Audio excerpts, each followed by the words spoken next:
Hello students and welcome to the online learning channel. In today's lesson we shall be discussing some important topics related to amphibians. آج کا ہمارا پہلا topic excretion ان ایمفیبینس کے حوالے سے ہے. ایکسکریشن کا مطلب یہ ہے کہ باڈی سے ویسٹ میٹیریل کو کس طرح سے ریموو کیا جاتا ہے.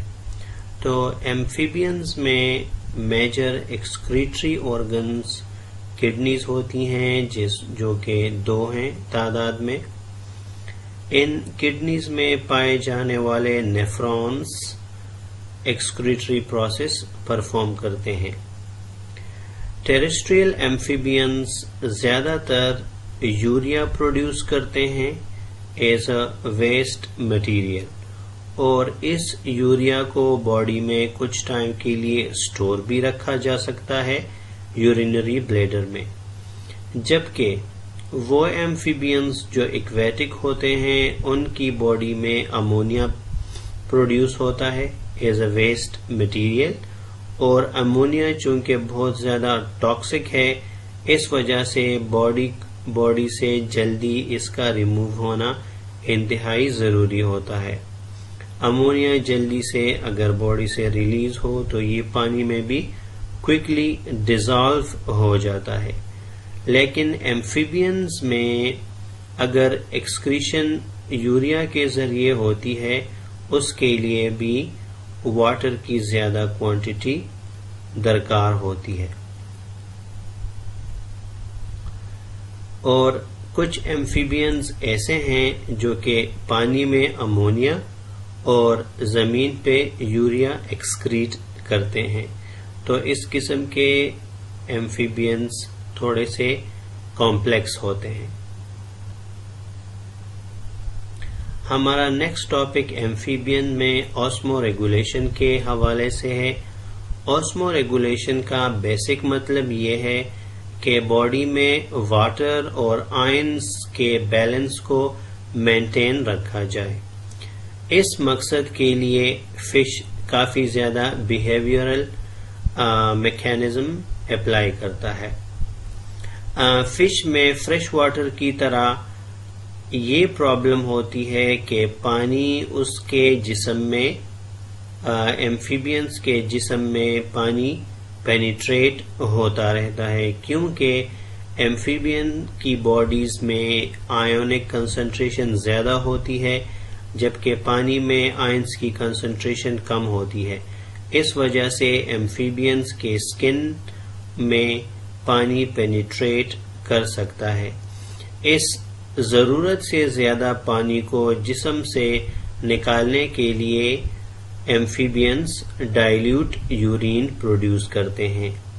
وہ یورین جس میں پانی کی مقدار زیادہ اور آئن کی مقدار بہت کم ہو اس کو ڈائلیوٹ یورین کہا جاتا ہے. سکن اور یورینری بلیڈر کو پانی سے آئنز ایبزارب کرنے کے لیے یوز کیا جا سکتا ہے. لیکن زمین پر رہنے والے ایمفیبینز کو ایک بڑی پرابلم یہ ہوتی ہے کہ ان کی باڈی سے پانی نکل جاتا ہے، ڈی ہائیڈریٹ ہو جاتی ہے. اس ڈی ہائیڈریشن سے خود کو بچانے کے لیے بہت سارے ایمفیبینز ناکٹرنل موڈ آف لائف گزار رہے ہیں، جیسا کہ پچھلے لیسنز میں بھی گزر چکا ہے.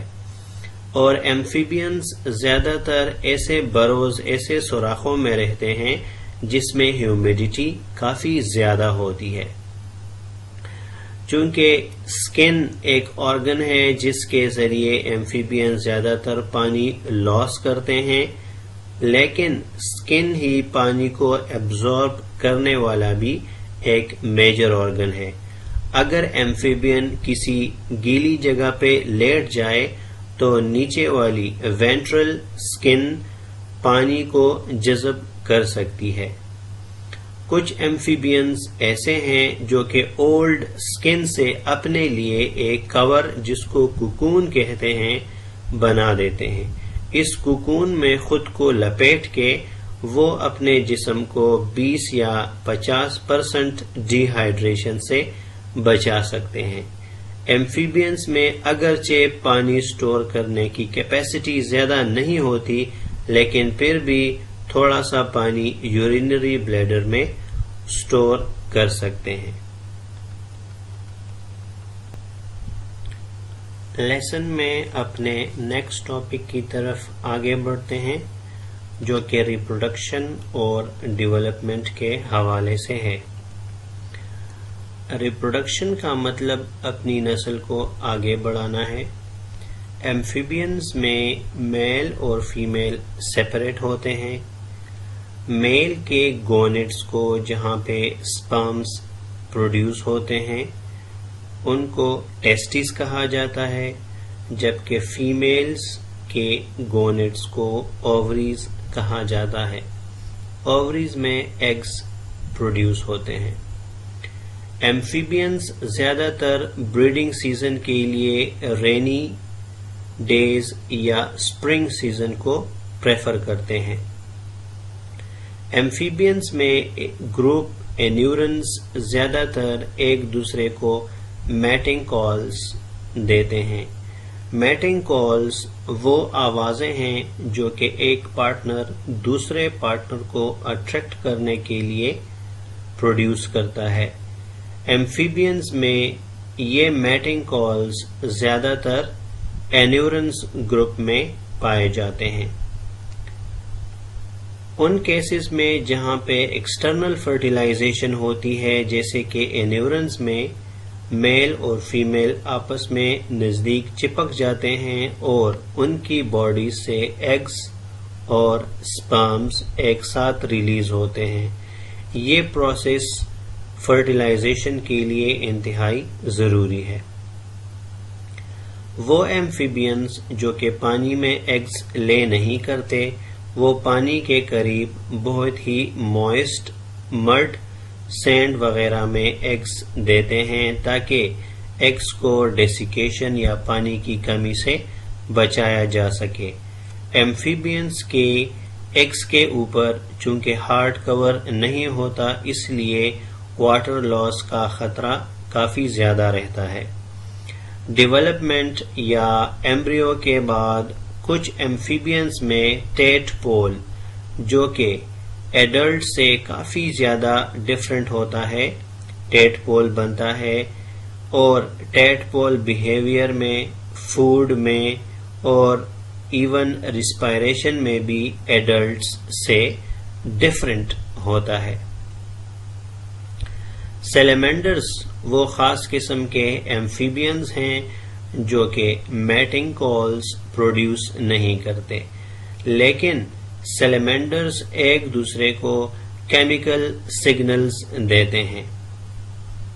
اس کے علاوہ سیلیمینڈرز میں یہ بات پائی جاتی ہے کہ میل اپنے سپرم کو چھوٹے سے پیکٹ، جس کو سپرمیٹوفور کہتے ہیں، اس میں پیک کر دیتا ہے۔ یہ سپرمیٹوفور میل ایک خاص جگہ پہ گرا دیتا ہے اور فیمیل اس کو پک کر کے کلوئیکا میں سٹور کر لیتی ہے۔ جب فیمیل کی باڈی سے ایگز ریلیز ہوتی ہیں تو یہ سپرمز ان ایگز کو فرٹیلائز کر دیتے ہیں۔ وہ ایمفیبینز جو کہ سیسیلینز کہلاتے ہیں، ان میں انٹرنل فرٹیلائزیشن پائی جاتی ہے۔ میل اپنے سپرمز کو فیمیل کی باڈیز کے اندر ٹرانسفر کر دیتے ہیں، لیکن سیسیلینز اپنے ایگز کو زیادہ تر پروٹیکشن بھی دیتے ہیں۔ فیمیل اپنے ایگز کے ارد گرد لپٹ جاتی ہے اور انڈر گراؤنڈ بروز میں ان کو ڈی ہائیڈریشن اور پریڈیشن سے محفوظ رکھتی ہے۔ اسی لیسن میں ریپروڈکشن کے ساتھ ایک ریلیٹڈ ٹاپک پیرنٹل کیئر اور میٹامورفوسس سے ریلیٹڈ ہے۔ پیرنٹل کیئر کا مطلب یہ ہے کہ پیرنٹ اپنے بچوں کی یا ایمبریوز کی حفاظت کرے۔ پیرنٹل کیئر کا فائدہ یہ ہے کہ زیادہ تر ایمبریوز سروائیو کر جاتے ہیں، لیکن اس کا بہت بڑا نقصان پیرنٹس کو اٹھانا پڑتا ہے، کیونکہ پیرنٹل کیئر میں پیرنٹس کو انتہائی زحمت اٹھانی پڑتی ہے۔ ان کیسز میں جہاں پہ فرٹیلائزیشن انٹرنل ہو تو ان کیسز میں زیادہ تر فیمیلز اپنے ایمبریوز کی حفاظت کرتی ہیں، لیکن ایکسٹرنل فرٹیلائزیشن میں میل یا فیمیل میں سے کوئی بھی پارٹنر ایمبریوز کی پروٹیکشن کر سکتا ہے۔ بہت سارے ایمفیبینز ایسے ہیں جو کہ ایگز کے لیے پراپر نیسٹ بلڈ کرتے ہیں تاکہ وہ لاس نہ ہو۔